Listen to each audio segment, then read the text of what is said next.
ang mga nag-aalab ng mga balita sa araw na ito. Posibleng hacking sa GCash, sinusuri na. Early registration para sa mga mag-aaral, isinagawa na ng DepEd.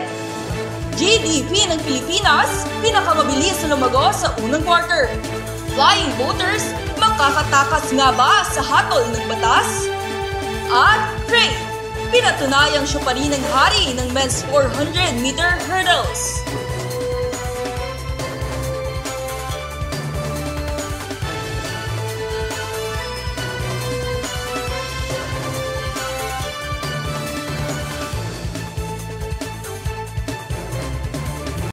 Magandang araw, Pilipinas! Ako si Ariel Iringan, naghahatid ng mga balitang may kalidad at patas. Sasamahan kayong abutin ang katotohanan.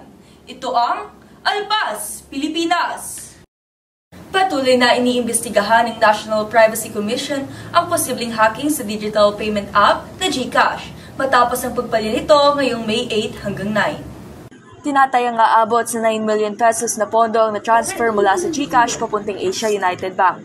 Sa kabuang halaga, 2 million na ang na-withdraw bago pa man malaman ang nasabing anomalya. Ayon sa GCash app, we extended our scheduled maintenance to investigate and determine that no hacking occurred. As of May 9, naibalik na ang balance sa mga nagreklamong users. Inaasahan pa ang paglabas ng resulta ng investigasyon. DepEd, isinasagawa na ang early registration para sa susunod na taunang pampagkatuto. Ano ang dahilan? Ating alamin kay Ali Angeles. Kanya-kanya ng post ng mga graduation photos ang mga mag-aaral sa buong bansa. Sa kabilang banda, formal nang sinimula ng Department of Education ang early registration para sa susunod na taunang pampagkatuto. Ayon sa DepEd, layo nito mabigyan sila ng pagkakataong makapaghanda sa maaaring pagbabago sa paparating na pasukan. Ali, lahat ba ng mag-aaral ay kinakailangang lumahok dito? Hindi naman, Ariel. Nilinaw naman ng DepEd na inaasahan ng mga mag-aaral sa una, ikapito at ikalabing isang baitang lamang ang lalahok dito. Naway maging matagumpay ang implementasyong ito, Ali. Susunod sa Alpas, Pilipinas!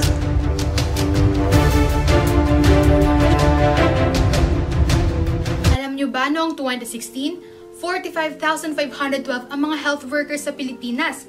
Aking ikakwento sa inyo ang kwento ng isa sa mga health workers. Ito si Ariel Iringan. Alas 10 na ng gabi, ngunit magsisimula pa lamang ang araw niya. Pigil antok siya habang nagbibigay ng serbisyo sa atin. Kahit pagod na pagod siya, inuuna niya pa rin ang kaligtasan ng iba. Kaya ngayong Health Workers Day, sila naman ang ating alagaan.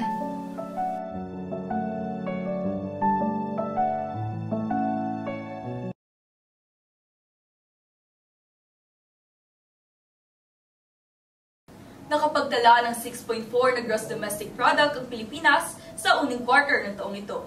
Pahayag ng National Economic Development Authority, ito ay umabot sa target ng gobyerno na 6 hanggang 7%.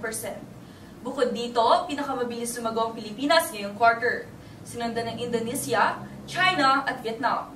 Sa panig ng supply, sinabi ng NEDA Secretary Arsenio Balicasan na nangunguna ang paglago ng sektor ng agrikultura sa kabila ng banta ng El Nino. Flying voters kung tawagin ng mga individual na siyang sangkot sa mga ilikal at dobing pagre-rehistro.